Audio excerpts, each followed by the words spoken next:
சரி, நம்ம ஒரிஜினலா எக்ஸாம்ல கேட்ட கொஸ்டின்ஸை, அதாவது யூபிஎஸ்சி சிசாட்ல கேட்ட மிக்சர் அலிகேஷன் கொஸ்டின்ஸை வந்து எனக்கு மேக்ஸே தெரியாது, எனக்கு மேக்ஸ் பேக்ரவுண்ட் இல்லை அப்படின்னாலும் காமன் சென்ஸை யூஸ் பண்ணி எப்படி ஈஸியா போடலாம். சில இடத்துல மட்டும் மேக்ஸோட பேசிக் தேவைப்படும், ஆனா எல்லா இடத்துலயும் தேவைப்படாது. சரியா?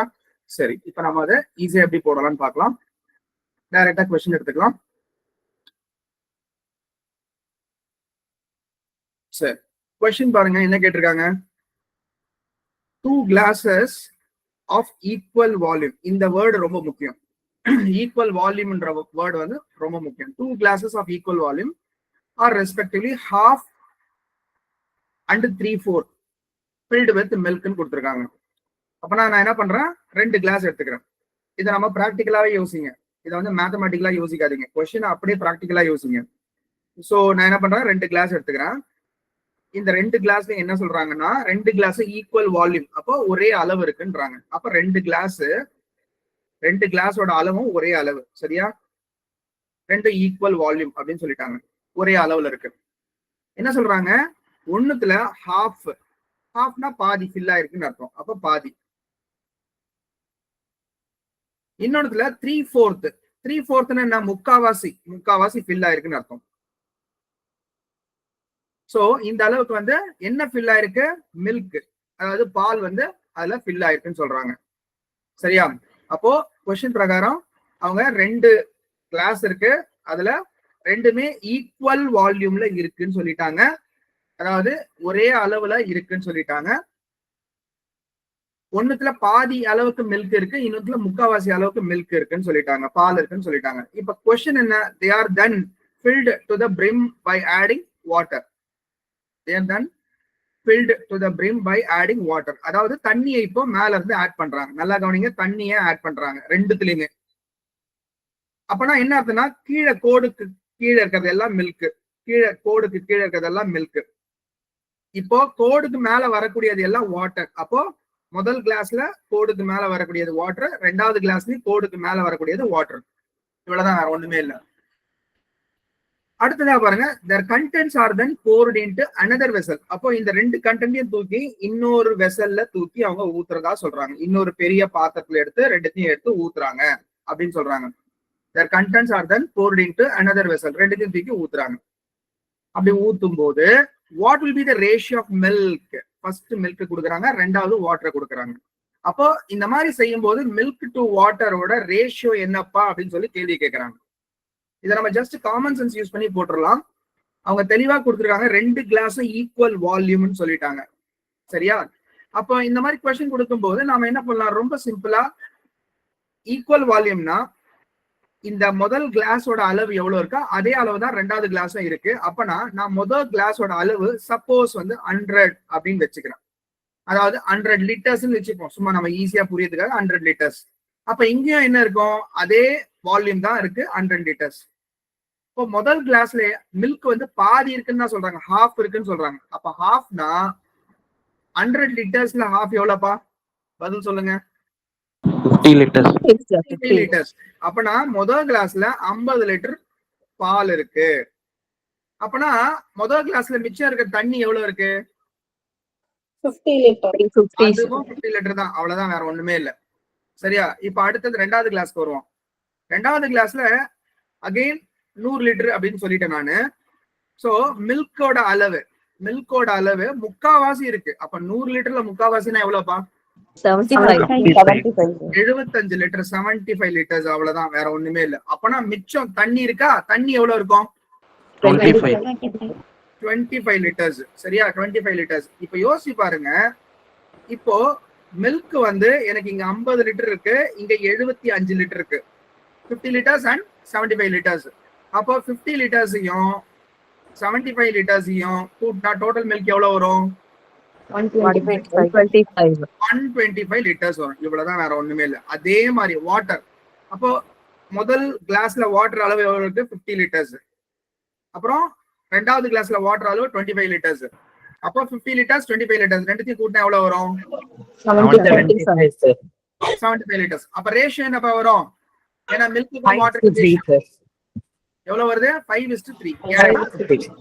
ரெண்டுமே 25ல கேன்சல் ஆகுமா, இதை 25ல கேன்சல் பண்ணா 5 வாட்டி போகும்.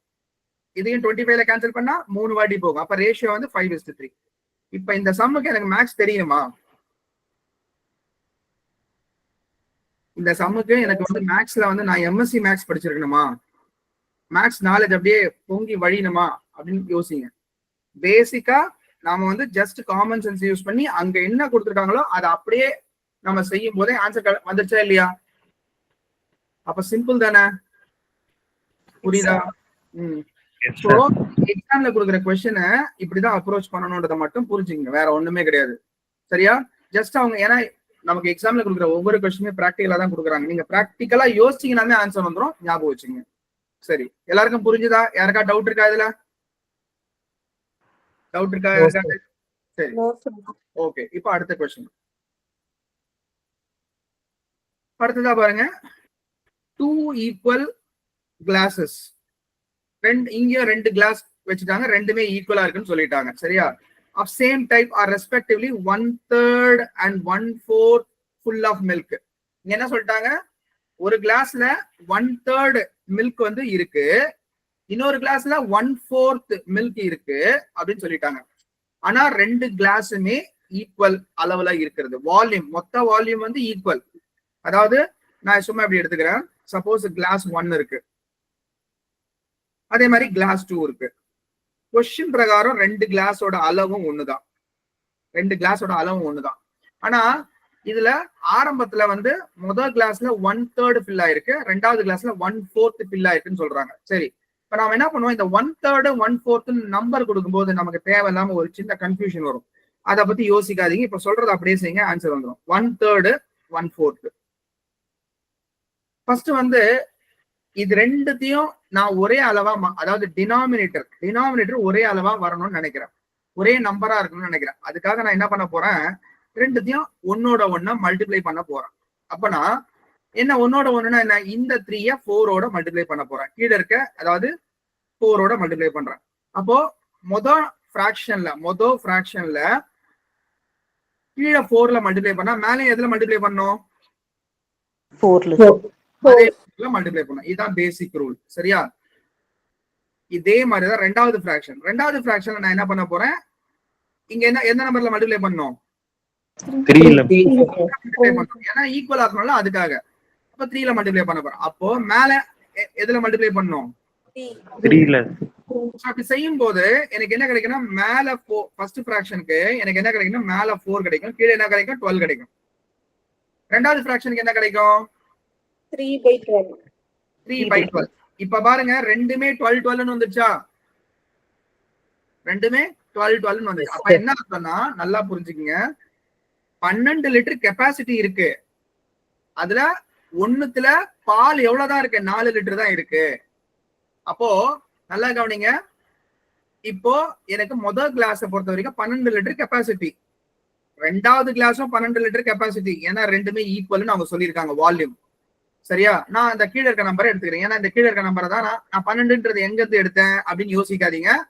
ஜஸ்ட் 1/3 1/4 நான் அவங்க கொடுத்துருக்கேன். இந்த 2 நம்பரை மல்டிப்ளை பண்ணா வரக்கூடியது. எல்லா சமக்கும் இது பொருந்தும். சரியா? ரைட். சோ அப்ப பாருங்க, பட் 12 லிட்டர் ரெண்டுலயும் இருக்கு. கிளாஸ் 1 கிளாஸ் 2 ரெண்டுலயுமே 12 லிட்டர் இருக்கு. Right, capacity. சரியா? ஆனா பால் இருக்கிறது எவ்வளவு அப்படின்னு பார்த்தா, பால் இருக்கிறது எவ்வளவுன்னு கேட்டா 1/3 சொல்லியிருக்காங்க. அந்த 1/3 தான் 12 லிட்டர்ல 1/3 எவ்வளவுப்பா? 12 லிட்டர்ல 4 லிட்டர்ஸ். எவ்வளவு? 4 லிட்டர். நல்லா யோசிங்க, அதானே மேல இருக்கீங்க, 4 லிட்டர்ஸ் தானே இருக்கு. அப்போ இதுல முதல் கிளாஸ்ல 4 லிட்டர் பால் இருக்கு. சரியா? அப்புறம் ரெண்டாவது கிளாஸ்ல எத்தனை லிட்டர் பால் இருக்குது? 3 லிட்டர் இருக்கு. ரெண்டாவது கிளாஸ்ல 3 லிட்டர் இருக்கு, 3 லிட்டர் பால் இருக்கு. இப்ப கொஸ்டின் பிரகாரம் அவங்க என்ன பண்ணாங்க? They are then field up with water அப்படின்னு கொடுக்குறாங்க. அப்போ பால் இருக்கு, ஓகே. ஆனா இப்போ அவங்க என்ன பண்றாங்க? 2 கிளாஸையும் தண்ணியை ஊத்தி ஃபுல்லா நிரப்பிடுறாங்க. அப்போ தண்ணியை ஊத்துறாங்க.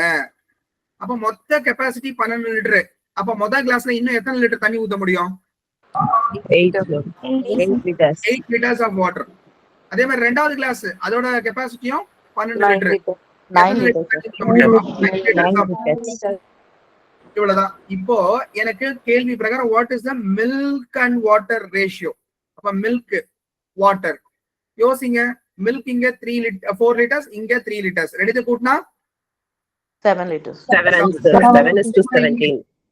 அதே மாதிரி அதே மாதிரி வாட்டர் ஃபர்ஸ்ட்ல எவ்வளவு இருக்கு? 8 லிட்டர்ஸ். செகண்ட் எவ்வளவு இருக்கு? 9 லிட்டர்ஸ். அப்ப கூட்டினா எவ்வளவு வரும்? 17. 8ஐயும் 9ஐயும் கூட்டினா எவ்வளவு வரும்? 17. அவ்வளவுதான். அப்ப ஆன்சர் என்ன? 17. அவ்வளவுதான். இது சோ இதென்ன ராக்கெட் சயின்ஸ்? இது ரொம்ப சிம்பிள் தானே. இங்க ஒரு விஷயம் மட்டும் தான் உங்களுக்கு தெரியணும். என்னன்னா ரெண்டு பிராக்ஷனோட டினாமினேட்டரை ஈக்குவல் ஆக்கணும்ன்றது விஷயம் மட்டும் தெரிஞ்சா இந்த சம போட்டுடலாம். புரியுதா? ஏன்னா டினாமினேட்டர் வேற வேறையா இருக்கா. ஒன்னு 1/3 சொல்லி 3 கொடுத்துருக்காங்க, இன்னொரு 1/4 சொல்லி 4 கொடுத்துருக்காங்க. ரெண்டும் டினாமினேட்டர் வேற வேறையா இருக்கு. அப்ப டினாமினேட்டர் ஈக்குவலைஸ் பண்ணிக்கங்க. எல்லாத்துக்கும் இது பொருந்தும். புரியுதா? அடுத்து போலாமா? யாரும் டவுட் இருக்கா? No sir. சரி, இப்போ அடுத்த क्वेश्चन.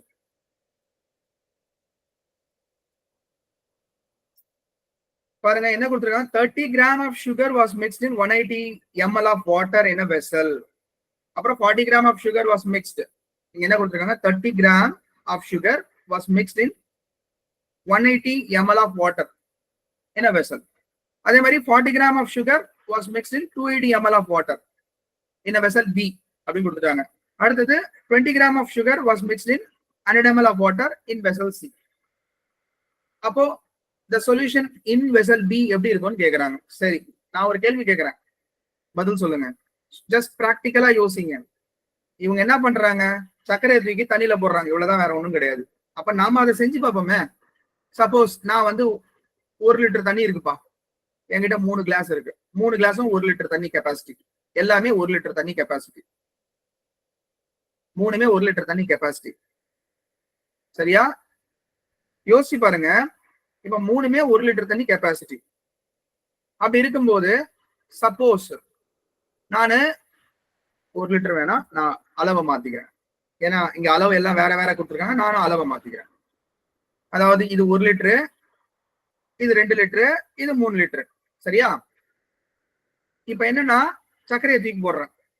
சே ஃபார் எக்ஸாம்பிள் எல்லாத்துலயும் ஈக்குவலான அளவு சுகரை தான் போடுறேன். ஆல்ரெடி தண்ணி இருக்கு, மூணுத்துலயுமே தண்ணி இருக்கு, மூணுத்துலயுமே ஃபுல்லா இருக்கு தண்ணி, மூணுத்துலயுமே தண்ணி இருக்குப்பா. சரியா? அதோட கெப்பாசிட்டி மூணுமே வேற வேற. 1 லிட்டரு, 2 லிட்டரு, 3 லிட்டரு. சரியா? இப்ப என்ன கொஸ்டின்னா, நான் என்ன கேட்க சொல்றேன்னா, மூணுத்துலயுமே ஒரே அளவு சுகரை தூக்கி போடுறேன், ஒரே அளவு சர்க்கரையை தூக்கி கொட்டுறேன். சரியா? ஒரே அளவு சர்க்கரை. சப்போஸ் நீங்க வச்சுங்களேன், சப்போஸ் நான் வந்து ஒரு 100 கிராம் சர்க்கரையை தூக்கி மூணுத்துலயுமே போடுறேன், 100 கிராம் சர்க்கரையை தூக்கி மூணுத்துலயுமே போடுறேன். இப்ப எனக்கு பதில் சொல்லுங்க, எதுல சர்க்கரை அதிகமா இருக்கும்? எதுல இருக்கும்? 1 லிட்டர்ல இருக்கும். அப்ப எதுல கம்மியா இருக்கும்? 3 லிட்டர்ஸ். அப்ப இது ஒரு காமன் சென்ஸ் தானே, கரெக்டா? அப்பனா நான் இப்ப என்ன பண்ண போறேன், எவ்வளோ சுகர், அதாவது 1 கிராம் சுகர் வந்து எத்தனை லிட்டர்ல கலந்துருக்கன்றதை செக் பண்ண போறேன். வேற ஒண்ணும் இல்லை. இப்ப நான் ஒரிஜினலா என்ன பண்ண போறேன், 1 கிராம் சுகரை எத்தனை லிட்டர்ல கலந்துருக்கேன்னு செக் பண்ண போறேன். ஃபர்ஸ்ட் வந்து 180 ml, அதுக்கு எத்தனை சுகர் கலக்குறாங்க? 30 gram sugar. அப்போ 180 ml 30 கிராம்ல டிவைட் பண்ணா எனக்கு என்ன ஆன்சர் வரும்? 6 ml வரும். சரி, ரெண்டாவது அடுத்ததா பாருங்க, 280 ml. மியூட் பண்ணிக்கங்க, டிஸ்டர்ப் ஆகுது. மியூட் பண்ணிக்கங்க, டிஸ்டர்ப் ஆகுது. 280 ml, அதுல எத்தனை கிராம் கலக்குறோம்? 40 கிராம் கலக்குறோம். அப்படி கலந்தா எத்தனை ml வரும்? 7 ml. 7 ml. இப்போ நான் டிவைட் பண்றேன். ஏன் டிவைட் பண்றேன் சொல்லுங்க ஃபர்ஸ்ட். இதை டிவைட் பண்ணும்போது என்ன கிடைக்குதுன்னா, இதை அடிக்கிறேன், அடிச்சனா 1 வரும், கீழே 1 வரும். அதாவது என்ன அர்த்தம்? 1 கிராம் சுகரை 6 ml தண்ணியில கலக்குறேன். இதை அடிச்சனா 7 ml/1 வரும். அப்போ 7 ml 1 கிராம் சுகரை கலக்குறேன். அடுத்ததான் மூணாவது என்னது? இதுதான் ஏ கண்டிஷன், ஏ வெசல். இதுதான் பி வெசல். அப்புறம் சி மூணாவது, அது என்ன கொடுத்துருக்காங்க? 20 கிராம் in 100 ml. அப்போ 100 ml வாட்டர்ல 20 கிராம் கலக்குறாங்க. அப்படி கலக்கும் போது எனக்கு கிடைக்கிறது, இதை அடிச்சேன்னா 5 ml by 1 கிராம். கரெக்டா? எல்லாத்துலயும் 1 கிராம். அப்ப பாருங்க, 1 கிராம் சுகரை தான் போட்டிருக்கேன். மூணுத்துலயுமே 1 கிராம் சுகர் தான் போட்டிருக்கேன். இப்போ நல்லா யோசிச்சு பாருங்க, எதுல அதிகமா சக்கரை இருக்கும்? 5 ml sir. 5 ml. கம்மியா எது இருக்கோ அதுல 1 கிராம் சுகர் போட்டிருக்கேன், அதுல அதிகமா இருக்கும். ஆனா அப்ப எதுல கம்மியா சுகர் இருக்கும்? 7 ml. அதாவது 7 ml சொல்லக்கூடிய பி வெசல். இவ்வளவுதான். இப்ப கொஸ்டின் என்ன கேட்டிருக்கேன்? the solution in vessel B. Solution in vessel B. Vessel B ல இருக்கிறது மத்ததோட கம்பேர் பண்ணும்போது எப்படி இருக்குன்னு கேக்குறாங்க. Sweeter than that in C. கரெக்டா? No sir. Sweeter than that in A. கரெக்டா? No sir. அதுவும் இல்ல. ஏன்னா B வந்து பாத்தீங்கன்னா இருக்கிறதுலயே வந்து அதிக எம்எல், ஆனா 1 கிராம் தான் போட்டிருக்கோம். அப்போ ரொம்ப கம்மியான சக்கரை தான் இருக்கும் அதுல. ரைட்டா? அதிகமான சக்கரை வந்து எதுல இருக்குன்னா C ல இருக்கும். அடுத்தது எதுல இருக்கும்? A ல இருக்கும். அப்ப எதுல கடைசியா இருக்கும்? B ல இருக்கும். சரியா? ரைட். அப்போ மூணாவது ஆப்ஷன் வருமா? as sweet as that in C. No sir. அதுவும் வராது. அதாவது சியும் பியும் ஈக்குவலா இருக்குன்னு சொல்லி கேட்காங்க, அதுவும் வராது. அப்ப கடைசியா எதுதான் வரும்? Less sweet. கம்மியான ஸ்வீட். எதை விட? சியை விட. கரெக்ட். அவ்வளவுதான், வேற ஒண்ணுமே இல்ல. சரியா? சோ அப்ப பாருங்க, இது வந்து என்ன மாதிரி கொஸ்டின்? இது ஜஸ்ட் காமன் சென்ஸ் தானே? அவ்வளவுதான். சோ அப்ப காமன் சென்ஸ் யூஸ் பண்ணா போட்டுடலாமா? இதுக்கு வந்து நம்ம வந்து எம்எஸ்சி மேக்ஸ் படிச்சிருக்கணும்னு அவசியம் இல்லை, இல்ல பிஹெச்டி இன் மேக்ஸ் படிச்சிருக்கணும்னு அவசியம் இல்லை. புரியுதா? ஞாபகம் வச்சுக்கோங்க. ஜஸ்ட் காமன் சென்ஸ், அவ்வளவுதான். ஓகே, இப்ப அடுத்தது இங்க மட்டும் ஒரு சின்ன பேசிக் தேவைப்படும், அதை நான் சொல்லிடுறேன். இப்ப என்ன சொல்லியிருக்காங்க, எப்பவுமே வந்து ஆவரேஜ்னாலுமே பாருங்க, சப்போஸ் 10ன்னு ஒரு நம்பர் இருக்குப்பா, 20ன்னு ஒரு நம்பர் இருக்குப்பா. இதுக்கு ஆவரேஜ் என்னன்னு கேட்டா, டெஃபினட்டா ஆவரேஜ் வந்து இது ரெண்டுத்துக்கும் நடுவுல தான் வரும். நடுவுல தான் வரும்னா 15 வரும், அவ்வளவுதான், வேற ஒண்ணும் இல்லை. அப்போ ஆவரேஜ்ன்றது எப்பவுமே எப்படி இருக்குன்னா, ஆவரேஜ்க்கான ரூல்ஸ் என்னன்னு சொல்லிடுறேன். ஆவரேஜ் எப்பவுமே எப்படி இருக்குன்னா, 2 நம்பருக்கான ஆவரேஜ் தான் நம்ம 15ன்னு சொல்றோம். அப்பனா இந்த 15ன்றது ஒரு நம்பரை விட பெருசா இருக்கும். அதே மாதிரி இந்த 15ன்றது இன்னொரு நம்பரோட சின்னதா தான் இருக்கும் அப்படின்றத மட்டும் தெரிஞ்சா போதும், நம்ம இந்த சம போட்டுடலாம். எப்பவுமே ஆவரேஜ்னு சொல்லும் போது, இப்ப நான் வந்து 10 20க்கு ஆவரேஜ் எடுத்தா 15 வரும். சரியா? ஏன்னா இந்த 10 20 நீங்க கூட்டிங்கன்னா 30, 2 நம்பரோட கூட்டல் தான் 30, 2 நம்பரை கூட்டி வர்றதுதான் 30. அப்போ அதை டிவைட் பை 2 போட்டீங்கன்னா 15 வர போது. இதுதான் ஆவரேஜ். சரியா? 15 வர போது. இதுதான் ஆவரேஜ். சரியா? எப்பவுமே இந்த ஆவரேஜா வரக்கூடிய நம்பர் வந்து எப்பவுமே எப்படி இருக்கும்னா, ஒரு நம்பரை விட பெருசா இருக்கும், இன்னொரு நம்பரை விட சின்னதா தான் இருக்கும். இவ்வளவுதான். இது மட்டும் நமக்கு தெரியணும். சரி, இப்ப பாருங்க, கொஸ்டின் எடுத்துப்போம். the monthly average salary paid to all employees of the company was rupees 5,000. அதாவது எத்தனை பேர் இருக்காங்க நமக்கு தெரியாது. மொத்தமா அந்த கம்பெனில வந்து வேலை பார்க்குற எல்லாரோட ஆவரேஜ் salary 5,000 இருக்குன்னு சொல்லிட்டாங்க. சரியா? அடுத்தது the monthly salary paid to male and female. First மேல் வருது, ரெண்டாவது ஃபீமேல் வருது. Male and female was rupees 5,200 and 4,200. அதாவது ஆவரேஜா ஆண்களுக்கு பே பண்ண சேலரி எவ்வளோ? 5,200. பெண்களுக்கு பே பண்ண சேலரி எவ்வளோ? ஆவரேஜா 4,200. இவ்வளவுதான். மொத்தமா எல்லா எம்ப்ளாயிஸ்க்கும் சேர்த்து ஆவரேஜ் எவ்வளவு கொடுத்திருக்காங்க? 5,000. அப்ப அந்த 5,000 எப்பவுமே மிடில்ல தான் வரணும். நல்லா கவனிங்க, இது ஒரு குரூப் ஆஃப் பீப்புளுக்கு ஆவரேஜா கிடைச்ச சேலரி, அதாவது ஆண்களுக்கு. சரியா? இது குரூப் ஆஃப் பீப்புளுக்கு கிடைச்ச ஆவரேஜ் சேலரி, அதாவது பெண்களுக்கு மட்டும். எல்லா பெண்களுக்கும் ஆவரேஜா கிடைச்சது 4,200 ரூபாய், 4,200. சரியா? அதே மாதிரி எல்லா ஆண்களுக்கும் ஆவரேஜா சேலரி கிடைச்சது 5,200. இப்போ மொத்த கம்பெனிக்கே சேர்த்து ஆவரேஜ் எவ்வளவு வந்திருக்கு? 5,000. அவ்வளவுதான். பாருங்க, இந்த 5,000 வந்து அதாவது 5,200 விட கம்மியா இருக்கு, 4,200 விட பெருசா இருக்கு. இவ்வளவுதான். இதான் லாஜிக். சரி, இப்ப பாருங்க, இந்த மாதிரி எப்ப கொடுத்தாலும் இந்த மாதிரி எழுதுங்க. எழுதிட்டு டிஃபரன்ஸ் எடுங்க, அவ்வளவுதான். நான் இங்க எழுதி காட்டுறேன். 5200, 4200, நடுவுல 5000. இது என்னன்னா மேலு, இது என்னன்னா ஃபீமேல். இப்போ இதுக்கு டிஃபரன்ஸ் 5200க்கும் 5000 எவ்வளவுப்பா டிஃபரன்ஸ்? 200. 200, sir. நான் ஏரோ மார்க் போட்ட மாதிரி தான் எழுதணும், சரியா? ஏரோ மார்க் போட்ட மாதிரி தான் எழுதணும். 200. அதே மாதிரி 4200க்கும் 5000 எவ்வளவுப்பா டிஃபரன்ஸ்? 800. 800. 800. அகைன் ஏரோ மார்க் போட்ட மாதிரி தான் எழுதணும், சரியா? சரி, இப்போ இதுக்கான ரேஷியோ என்ன வரும்? 800க்கும் 200க்கும் 4:1. 4:1. 4:1, இவ்வளவுதான். இப்ப கொஸ்டின் என்ன கேட்டிருக்காங்க? தென் பர்சன்டேஜ் ஆஃப் மேல் எம்ப்ளாயிஸ் இந்த கம்பெனி. அதாவது ஒரு கம்பெனில நாம கண்டுபிடிச்சிக்க ரேஷியோ பிரகாரம் மேல் வந்து 4 பேர் இருந்தா ஃபீமேல் எத்தனை பேர் இருக்காங்க? ஒருத்தர் இருக்காங்க. ரேஷியோ பிரகாரம் ஆண்கள் 4 பேர்னா பெண்கள் ஒரு ஆள் தான் இருக்காங்க. அப்ப மொத்தமா ரேஷியோல எத்தனை பேர் இருக்காங்க? Total employees 80%. 5,000. ஓகே. நான் இப்ப கேட்டது என்னன்னா, இப்போ ஆண்கள் வந்து 4 பேர் இருந்தா பெண்கள் வந்து ஒருத்தர் இருந்தா மொத்தமா எத்தனைன்னு கேக்குறான். 5 பேரா? 5 சார். 5. இந்த 5ல ஆண்கள் மட்டும் இந்த 5ன்றது என்னன்னா மொத்த எம்ப்ளாயிஸ், ரைட்டா? ரேஷியோல மொத்த எம்ப்ளாயிஸ் 5 பேர். அப்ப ஆண்கள் மட்டும் எவ்வளவு? 4 பேர். பர்சன்டேஜ் வேணும்னாலுமே எந்த ஒரு பிராக்ஷனோடவும் 100 மல்டிப்ளை பண்ணா வரப்போகுது. பர்சன்டேஜ் வேணும்னாலுமே எந்த ஒரு பிராக்ஷனோடவும் 100 மல்டிப்ளை பண்ணா வரப்போகுது. எந்த பிராக்ஷனோட 100 மல்டிப்ளை பண்ணாலும் வரப்போகுது. சோ அப்ப இந்த இடத்துல பிராக்ஷன் வந்து என்னன்னா மேல இருக்கிறது ஆண்கள் மட்டும், கீழே இருக்கிறது மொத்த எம்ப்ளாயிஸ். அப்போ கம்பெனில இருக்க பர்சன்டேஜ் வேணும்னா 4/5 × 100 போட்டீங்கன்னா ஆன்சர் வரப்போகுது. சோ அப்போ என்ன வந்துட போகுது? 80% சார். 80%. அவ்வளவுதான். இங்க என்னன்னா இந்த 4ஐயும் 1ஐயும் பார்த்த உடனே உங்களுக்கு வந்து 80% சொல்ல தெரியணும், இவ்வளவுதான். இந்த ஸ்டெப் தேவையே கிடையாது, இது வேஸ்ட் ஆஃப் டைம், சரியா?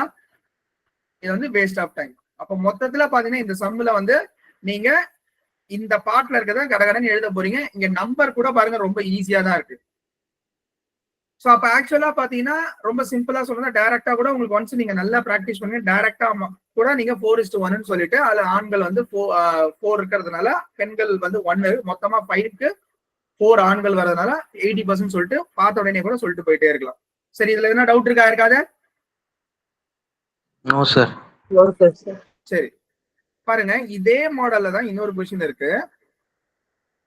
எப்படி இருக்கு பாருங்க.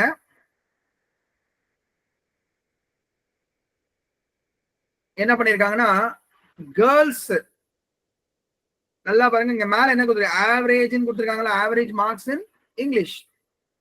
அதாவது கேர்ள்ஸோட ஆவரேஜ் மார்க்ஸ் இன் இங்கிலீஷ் வந்து 9, பாய்ஸோட ஆவரேஜ் மார்க் இன் இங்கிலீஷ் வந்து 8.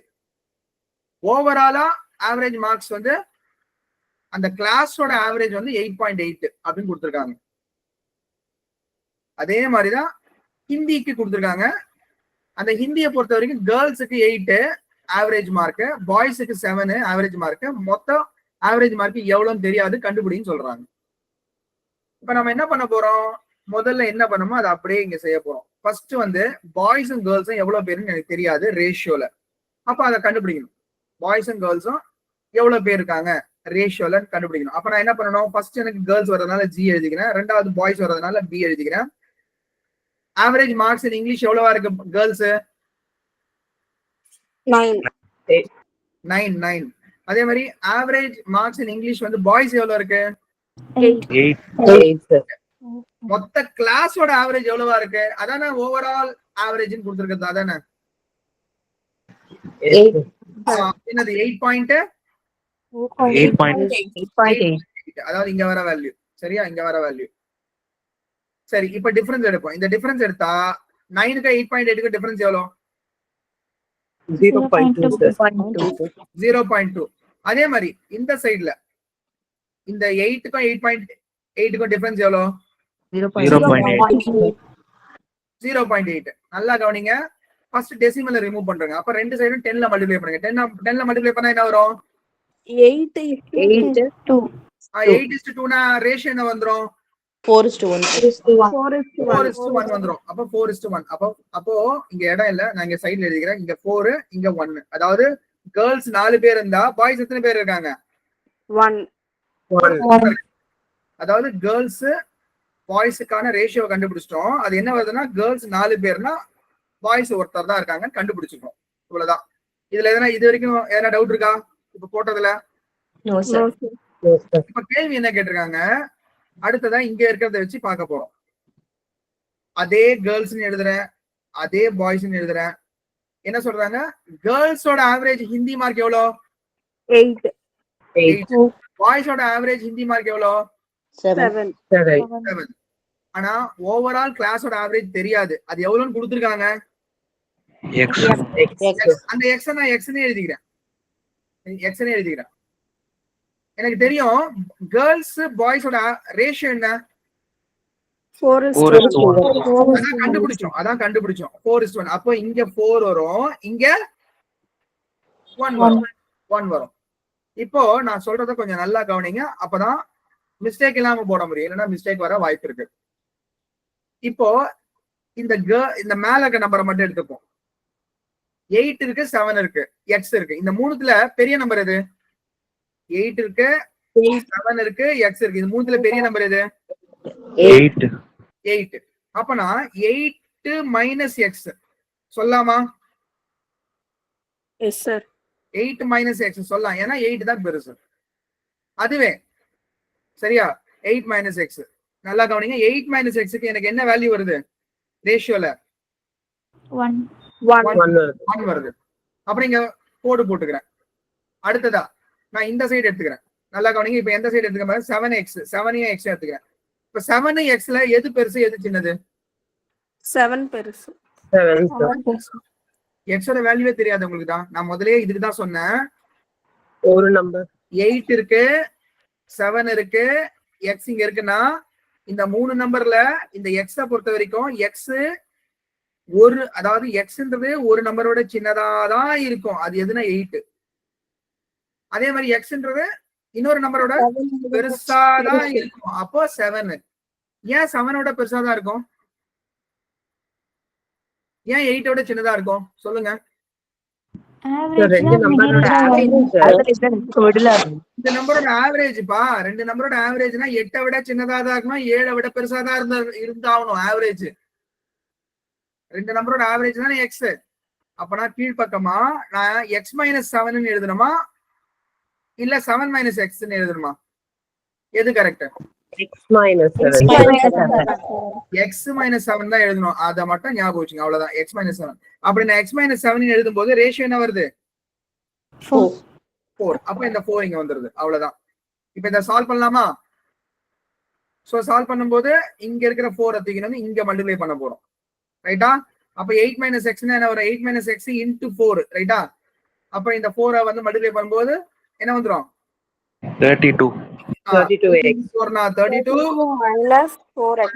minus x into 4 னா minus 4x, which is equal to இந்த இடத்துல கீழே x minus 7ன்றது அப்படியே போய் 1 ஓட மல்டிப்ளை பண்ணா அப்படியே தான் வரப்போகுது. ஏன்னா 1 ஓட எதை மல்டிப்ளை பண்ணாலும் அதான் வரப்போகுது. ஸோ அப்படியே x minus 7 ரைட் சைட்ல அப்படியே எழுதிக்கலாம். அப்புறம் x எல்லாம் ஒரு சைடு, நம்பர் எல்லாம் ஒரு சைடு கொண்டு வந்துடலாம். அப்ப x எல்லாம் ஒரு சைடுனா minus 4x நான் ரைட் சைட்ல கொண்டு வந்தேன்னா எனக்கு என்ன வந்துடும்? ஆல்ரெடி ஒரு எக்ஸ் இருக்கு, பிளஸ் மைனஸ் 4x ரைட் சைட்ல கொண்டு வந்தா பிளஸ் 4x மாறிடும். அப்ப என்ன வந்துடும் டோட்டல்? 5x. அப்புறம் இங்க இருக்க minus 7, இந்த minus 7னா இங்க கொண்டு வந்தா பிளஸ் 7 மாறிடும். அப்ப 32 பிளஸ் 7 எவ்வளோ? 39. அப்ப 5x equal to 39 னா x equal to என்ன வரும்? 7.8. 5x equal to 39 னா x equal to என்ன வந்துரும்? 39/5 போட போறீங்க. அப்ப 7.8 வந்துட போகுது, அவ்வளவுதான். ஏன்னா 35ல 7 வாட்டி போயிடும், மிச்ச 4 வந்து 0.8. அப்ப 7.8. அப்ப ஆன்சர் சாய்ஸ் எது? Option A, sir. Option A, அவ்வளவுதான், வேற ஒண்ணுமே இல்ல. ஆப்ஷன் ஏ 7.8, அவ்வளவுதான். இல்ல என்ன டவுட் இருக்கா? டவுட் இருந்தா கேட்டுங்க. நீங்க நல்லா புரிஞ்சுக்கங்க. ஆல்வேஸ் வந்து எந்த ஒரு நம்பர் எப்பவுமே ஆல்வேஸ் வந்து என்னன்னா 2 நம்பருக்கு ஒரு ஆவரேஜ் வருதுன்னா அந்த ஆவரேஜ் அப்படின்றது எப்பவுமே எப்படி இருக்கும்னா ஒரு நம்பரோட பெருசா இருக்கும், ஒரு நம்பரோட சின்னதா இருக்கும்ன்றது மட்டும் ஞாபகம் வச்சு. புரியுதா? ஏன்னா அப்பதான் வந்து 8 மைனஸ் எக்ஸ் போட தெரியும், அப்பதான் உங்களுக்கு x மைனஸ் 7 போட தெரியும். இல்லைன்னா தப்பா போட்டுறீங்க. நீங்க இந்த இடத்துல x மைனஸ் 7க்கு பதிலா 7 மைனஸ் எக்ஸ் போட்டீங்கன்னா ஆன்சர் மாறிடும். ஞாபகம் வச்சுக்கணும். சரியா? ஏன்னா எப்பவுமே பெரிய நம்பரை வச்சுதான் சின்ன நம்பரை சப்ட்ராக்ட் பண்ணணும் இந்த இடத்துல. சரியா? இந்த இடத்துல ஞாபகம் வச்சுங்க. ஓகே, அடுத்தது. A bottle contain 20 liters of liquid A. அதாவது ஒரு பாட்டில் இருக்கு, அதுல மொத்தமா 20 லிட்டருக்கு லிக்விட் ஏ இருக்கு. இப்ப என்ன பண்றாங்க, 4 liters of liquid A is taken out. 4 லிட்டரை மட்டும் இதுல இருந்து வெளில எடுத்துறாங்க. 4 லிட்டரை மட்டும் இதுல இருந்து வெளில எடுத்துறாங்க. அப்படி எடுத்துட்ட பிறகு அண்ட் ரீப்ளேஸ்னா எவ்வளவு எடுத்தாங்களோ அதை வந்து அவங்க திருப்பி ரீஃபில் பண்றது, அதாவது ரீப்ளேஸ் பண்றது. Replace by same quantity of liquid B. Liquid பியை வச்சு அவங்க என்ன பண்றாங்க, திருப்பி ஒரு 4 லிட்டர் வந்து ஃபில் பண்ணிடுறாங்க. இதை நம்ம இப்படி வச்சுக்கலாமே, ஆரம்பத்துல வெறும் பால் இருக்கு, அதான் லிக்விட் ஏ அப்படின்னு வச்சுக்கணும். ஏன்னா எப்பவுமே எக்ஸாம்பிள் வச்சு போட்டோம்னா டக்குன்னு போட்டுடலாம். அதுக்குதான் லிக்விட் ஏன்றது லிக்விட் பி நம்ம கன்ஃபியூஸ் பண்றதுக்காக கொடுத்துருக்காது. அதெல்லாம் வேணாம். லிக்விட் ஏன்றது பால்னு வச்சுக்கோங்க. அப்போ 20 லிட்டர் பால் இருக்கு, அதுல 4 லிட்டர் பால் எடுத்தாச்சு. இப்ப 4 லிட்டர் பால் எடுத்ததுக்கு ஈக்குவலா தண்ணியை ஊத்துறோம் 4 லிட்டர். அவ்வளவுதான். அததான் இங்க சொல்லியிருக்காங்க. ஃபர்ஸ்ட் இங்க இருந்து இது வரைக்கும் அதை தான் சொல்லியிருக்காங்க. திருப்பி again 4 liters of the mixture is taken. அப்போ இப்ப எனக்கு பாத்தீங்கன்னா 4 லிட்டர் தண்ணி இருக்கு, 16 லிட்டர் பால் இருக்கு. ஃபர்ஸ்ட் எடுத்தோம்னா 20 லிட்டருமே எனக்கு என்னவா இருந்ததுன்னா வெறும் பால் மட்டும் இருந்தது.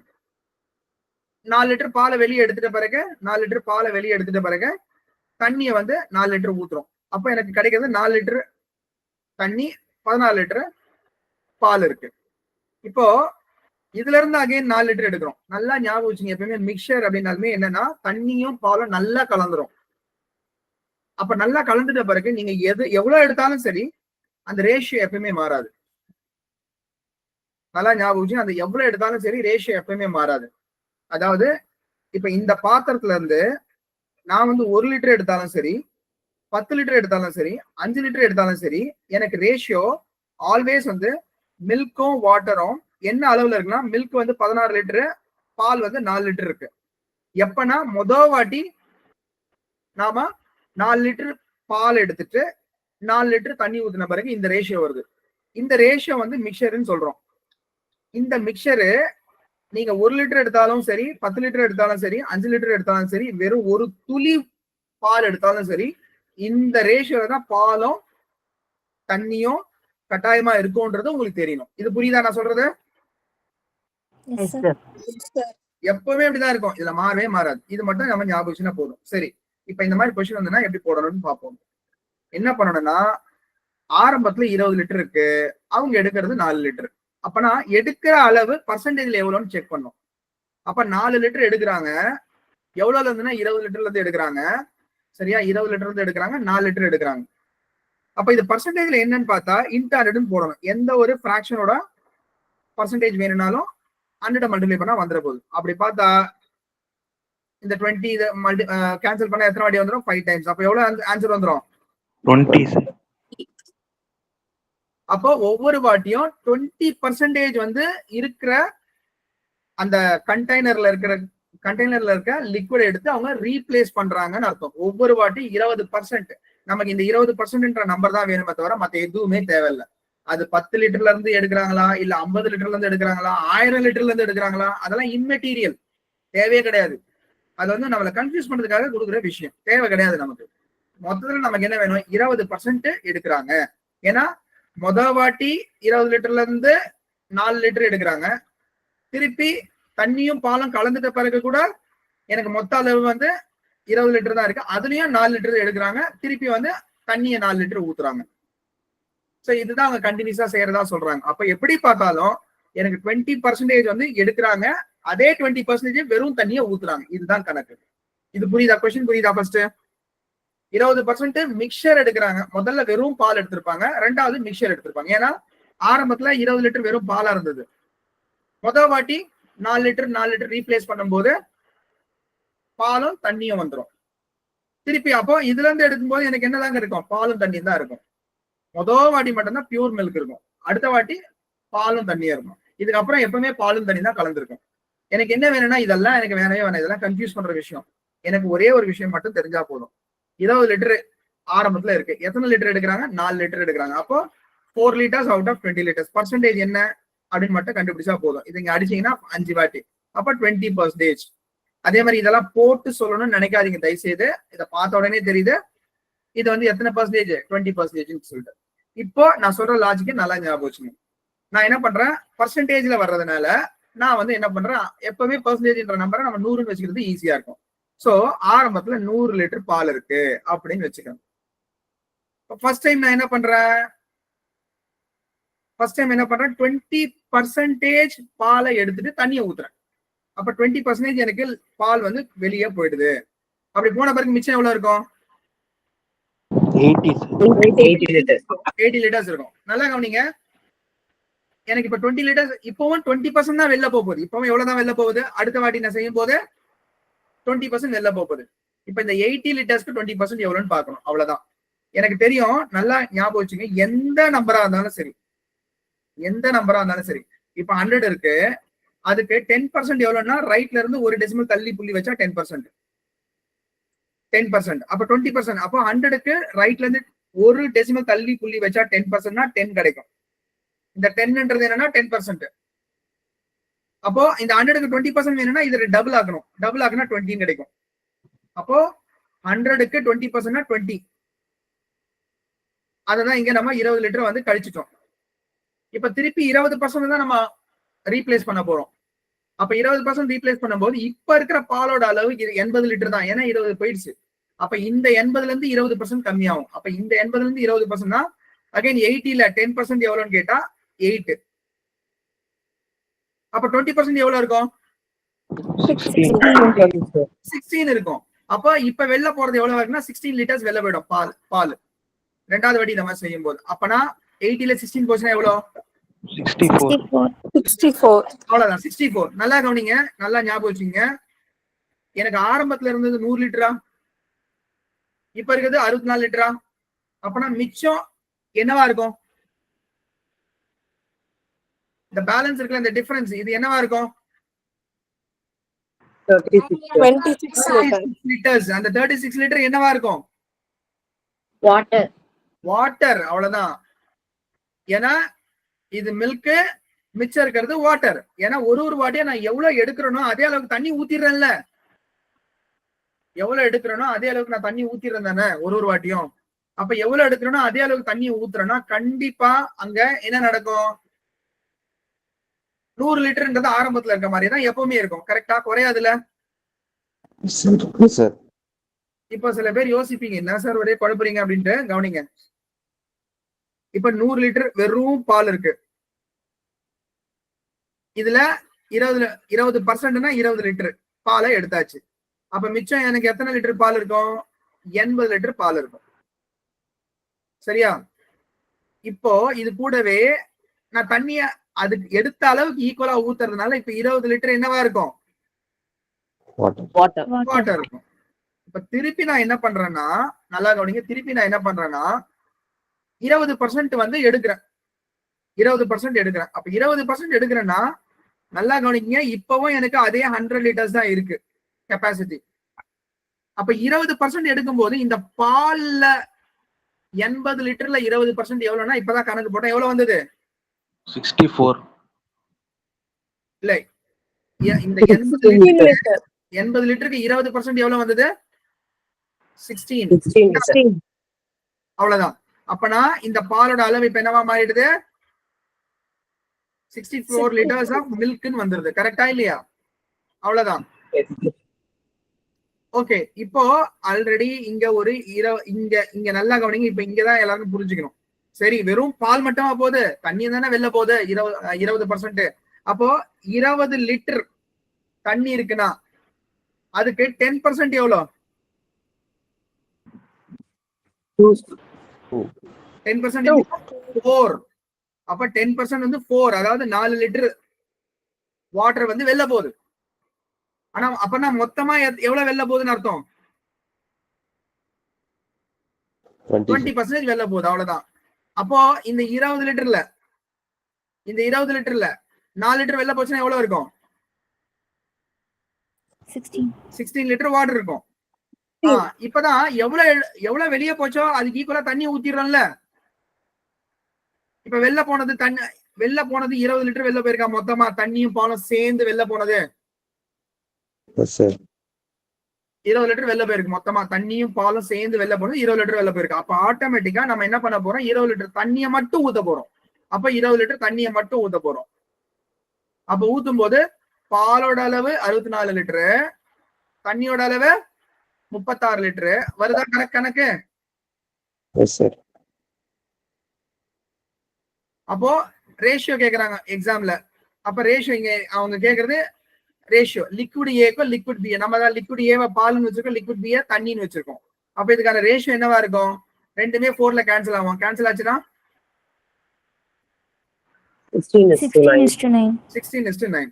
இப்ப இதெல்லாம் புரியதுக்காக சொன்னது. இப்பெல்லாம் எக்ஸாம்ல போட்டுருந்தா டைம் வேஸ்ட் ஆகும். சரியா? உங்களுக்கு ஒரே ஒரு விஷயம் தான் தெரியணும். 20 லிட்டர் இருக்கு, 4 லிட்டர் எடுக்கிறாங்க. அப்பனா எத்தனை பர்சன்டேஜ்? 20%. அப்போ 100 லிட்டர் இருக்கு ஆரம்பத்துல பியூர் லிக்விட். அதுல வந்து 20% வெளில போனா 20 லிட்டர் வெளில போயிடுது. அப்படி வெளில போனா மிச்சம் இருக்குது 80. அகைன் திருப்பி 20% இதுல வெளில போகுது. அப்படி போனா 80க்கு 10% 8. அப்ப 20% 16. அப்ப 14 லிட்டர் வெளில போயிடுது. அப்ப இந்த 16 கம்மி பண்ணா 64. அப்பனா 100 லிட்டர் இருந்த இடத்துல இப்ப 64 தான் இருக்கு. மிச்சம் அப்ப என்னவா இருக்குன்னா மிச்சம் எல்லாம் வாட்டர், அவ்வளவுதான். அதாவது லிக்விட் பி, அவ்வளவுதான். அப்ப லிக்விட் பி என்னன்னு கேட்டா 36. ஏன்னா எப்பவுமே ரீப்ளேஸ் பண்ணிட்டே இருக்கும். அப்போ இதுக்கான ரேஷியோ என்ன வருது? 16:9. அவ்வளவுதான். புரியுதுங்களா? Yes sir. சோ இங்கேயும் நாம வந்து ஜஸ்ட் காமன் சென்ஸ் யூஸ் பண்ணி போட்டா ஆன்சர் வந்துட போகுது. சரியா? ஜஸ்ட் காமன் சென்ஸ் 20% வெளில போகுது ஒரு வாட்டியும். ஏன்னா கொஸ்டின் பிரகாரம் ஏன் வந்து 2 வாட்டி செய்யறோம்னா 2 வாட்டி அவங்க கொடுத்துருக்காங்க. 3வது வாட்டி கொடுத்தா 3வது வாட்டி செய்ய போறோம், அவ்வளவுதான். புரியுதா? 3வது வாட்டி கொடுத்தா என்ன பண்ண போறீங்க? 64 லிட்டர் இருக்கு, அதுல இருந்து 20% வெளில போற மாதிரி கணக்கு போட்டீங்கன்னா ஆன்சர் வர போகுது, அவ்வளவுதான். புரியுதா? இது டவுட் எதனா இருக்கா? சோ பாருங்க, இப்போ நம்ம பார்த்த இந்த கொஸ்டின்ல இந்த கொஸ்டின் நம்பர், இந்த கொஸ்டின், அதே மாதிரி இந்த கொஸ்டின் இது எல்லாமே ஜஸ்ட் காமன் சென்ஸ் யூஸ் பண்ணி போடுற மாதிரி இருக்கா? இந்த கொஸ்டின் மட்டும் தான் சின்னதா ஒரு லாஜிக் தேவைப்படுது. என்ன லாஜிக்னு கேட்டா குரூப் ஆவரேஜ், 2 குரூப்போட ஆவரேஜ் பை எல்லா குரூப்போட ஆவரேஜ் போட்டு ஆன்சரை போட வேண்டியது இருக்கு. அகைன் இங்கேயும் காமன் சென்ஸ் தான். இந்த சம் போடாம நம்ம போடலையா? அதை ஒரு சம் மிஸ் பண்ணிட்டோமா? ஓகே, இந்த சம் மிஸ் பண்ணிருக்கோம், போட்டுடலாம். There is a milk sample with 50% water in it. நல்லா கவனிங்க, ஒரு பாத்திரம் இருக்கு, அதுல 50% என்ன இருக்குன்றாங்க? வாட்டர். அப்பனா என்ன அர்த்தம்? 50% மில்க் 50% வாட்டர், அவ்வளவுதானே? Yes sir. இந்த கண்டெய்னர்ல எவ்வளவு வேணா இருக்கட்டும்பா லிக்விட், எனக்கு அதை பத்தி எல்லாம் கவலை இல்ல. பாலும் தண்ணியும் பாதி பாதி இருக்கு, இதுதான் கணக்கு. கரெக்டா? Yes sir. இப்ப என்ன சொல்றாங்க? if 1/3 of this milk is added to equal amount of pure milk, அதாவது இதுல இருந்து 1/3 எடுத்துடுறதா சொல்றாங்க. அவங்க நம்ம கணக்குக்காக நான் எடுத்துக்கிறேன். 1/3னா நான் என்ன சொல்றேன்? எப்பவுமே கணக்கு வச்சு நம்மளே ஒரு நம்பர் வச்சு போடலாம், தப்பு கிடையாது. 1/3ன்னு அவங்க கொடுத்ததுனால நான் ஈஸியா அதை மாத்திக்கிறேன். இதை 10ல, இதை 10ல. அப்பனா 1/3னா மொத்த வேல்யூ 30 லிட்டர்னா வெளியே எடுக்கிற லிட்டர் எத்தனை லிட்டர்? 10 லிட்டர். 10 லிட்டர், அவ்வளவுதான்.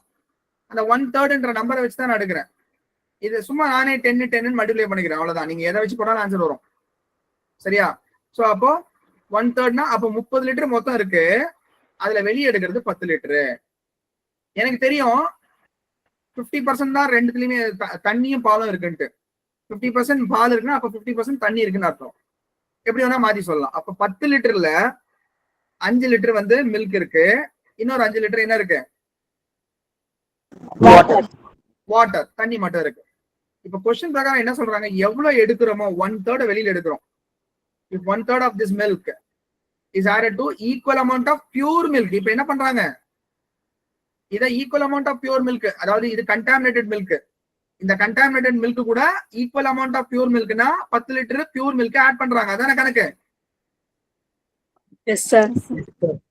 அப்போ எனக்கு தெரியும் எடுத்த 10 லிட்டர் கண்டாமினேட்டட் மில்க்ல 5 லிட்டர் தான் பியூர் மில்க், மிச்சம் 5 லிட்டர் வாட்டர்னு தெரியும். ஆனா பியூர் மில்க் இது கூட ஈக்குவல் அமௌண்ட் அவங்க கொடுத்துருக்கிறதுனால, சரியா, ஈக்குவல் அமௌண்ட் அவங்க கொடுத்துருக்கிறதுனால ஈக்குவல் அமௌண்ட்னா அதே அளவு 10 லிட்டர்ஸ் வந்து மில்க பியூர் மில்க ஆட் பண்றோம். அப்ப ஆட் பண்ணும்போது இங்க எனக்கு என்ன வந்துருது, 15 லிட்டர்ஸ் மில்க் வந்துருது. வாட்டர் எவ்வளவு வந்துருது, 5 liters. சரியா? இது 15 லிட்டர்ஸ், இது 5 லிட்டர்ஸ், அவ்வளவுதான். அப்பனா இப்ப தண்ணியோட அளவு கம்மி ஆயிடுச்சா? அப்போ இங்க 3னா இங்க என்ன வந்துருது, ரேஷியோ 1. 1 வந்துருது, 3:1. அப்ப 3:1 ஆட்டோமேட்டிக்கா யோசிச்சு பாருங்க. 3:1 பால் வந்து 3 இருந்ததுன்னா தண்ணி வந்து 1 தான் இருக்கு. அப்போ எனக்கு மொத்த குவான்டிட்டி வந்து 400 லிட்டர்ஸா இருந்ததுன்னா அதுல வாட்டர் வந்து வெறும் 1 லிட்டர் தான். பர்சன்டேஜ் வேணும்னா இன்டார்டன் போட போறீங்க. அப்ப என்ன பெர்சன்டேஜ் வரும், 25%. இதை வந்து நம்ம போட்டு எல்லாம் சொல்லக்கூடாது, பார்த்த உடனே 25% சொல்லிட்டு போயிட்டே இருக்கணும். அப்பனா ஆரம்பத்துல 50% மில்கா 50% வாட்டரா இருந்தது, இப்ப எத்தனை பர்சன்டேஜா மாறிடுச்சு, 25%. 25%. அப்ப இந்த சம்மம் காமன் சென்ஸ் தானே? Yes, sir. நீங்க என்ன பண்ண போறீங்க, இந்த 1/3ன்ற நம்பரை வச்சுக்கின்னு, ஓகே 1/3னா இது 30 இருந்தா இது 10ன்னு வச்சுக்க போறீங்க. அப்ப எடுக்கிறது 10 லிட்டர் வெளில எடுக்கிறோம், சரியா? அந்த 10 லிட்டர்ன்றது பியூர் மில்க் கிடையாது, கண்டாமினேட்டட் மில்க். சோ அதனால 5 லிட்டர் வந்து பாத்தீங்கன்னா மில்கா இருக்கும், இன்னொரு 5 லிட்டர் பாத்தீங்கன்னா வாட்டரா இருக்கும். ஆனா இது கூட தான் ஈக்குவல் குவான்டிட்டின்னு சொல்றதுனால அதே 10 லிட்டர் பியூர் மில்க் ஆட் பண்றோம். அப்ப 10 லிட்டர் பியூர் மில்க் ஆட் பண்றோம். அப்ப இங்க 15 வந்துருது, இங்க 5 வந்துருது. அப்போ 3:1. அப்ப பார்த்த உடனே 25% சொல்லிட்டு போயிட்டே இருக்கலாம். ஜஸ்ட் இது காமன் சென்ஸ் தான். அகைன் என்ன கொஸ்டின் விட்டுருக்கோமா, இருங்க ஒரு நிமிஷம் பாத்து எல்லா கொஸ்டின் போட்டோமா? ஓகே, சோ யோசிச்சு பாருங்க. இப்ப நம்ம போட்ட சம்ஸ், சரியா, அந்த குரூப் ஆவரேஜ் வந்த இடத்துல மட்டும்தான் இந்த லாஜிக் தெரிஞ்சா போட முடியும். மத்த எல்லா இடத்துலயும் நம்ம ஈஸியா போட்டுடலாமா? Yes, sir. மத்த எல்லாத்துலயும் ஈஸியா இருந்ததா? ஜஸ்ட் காமன் சென்ஸ் யூஸ் பண்ணி போட வருதா? இவ்வளவுதான், வேற ஒண்ணுமே இல்ல. சோ இப்படிதான் எக்ஸாம்ல கொடுக்குறாங்க. சோ ஆக்சுவலா பாத்தீங்கன்னா இந்த பர்டிகுலர் எக்ஸாம் ப்ரிப்பேர் பண்றீங்கன்னா, அவங்க எக்ஸாம்ல 80 கொஸ்டின்ஸ் கொடுக்குறாங்கன்னா ரொம்ப ரொம்ப ஈஸியா கம்ஃபர்டபுளா யாரா இருந்தாலும் சரி 40 கொஸ்டின்ஸ் ஈஸியா அடிக்க முடியும். இப்படி அடிச்சா ஆட்டோமேட்டிக்கா 50% ஸ்கோர் வந்துடும். அப்போ ஆட்டோமேட்டிக்கா 33% தான் ஒரிஜினல் எக்ஸாமுக்கு தேவைப்படுது. அப்புறம் இன்னொரு லாஜிக் ஒன்று சொல்றேன், கவனிச்சுங்க. எப்பவுமே எந்த எக்ஸாமா இருந்தாலும் சரி 33% ஒரு கான்செப்ட் இருக்கு, அதை தான் ஃபாலோ பண்ணுவாங்க. 33% என்னன்னு நான் சொல்றேன், கவனிங்க. 33%னா எக்ஸாம்ல வந்து வெரி ஈஸி லெவல் கொஸ்டின்ஸ், அப்புறம் ஈஸி லெவல் கொஸ்டின்ஸ், அப்புறம் மாடரேட் லெவல் கொஸ்டின்ஸ், இதெல்லாம் 33%ல இருக்கும். இதெல்லாம் 33%ல இருக்கும். ஏதாவது ஒண்ணு மட்டும் 34%ல இருக்கும். இவ்வளவுதான், இப்படிதான் இருக்கு. அப்ப மொத்தமா சேர்த்தா 100% இருக்கும். ஏதாவது ஒண்ணு வந்து 1% எக்ஸ்ட்ரா இருக்கு, அதாவது 34% இருக்கும். அடுத்ததா பாத்தீங்கன்னா easy level question, moderate level question, difficult level questions.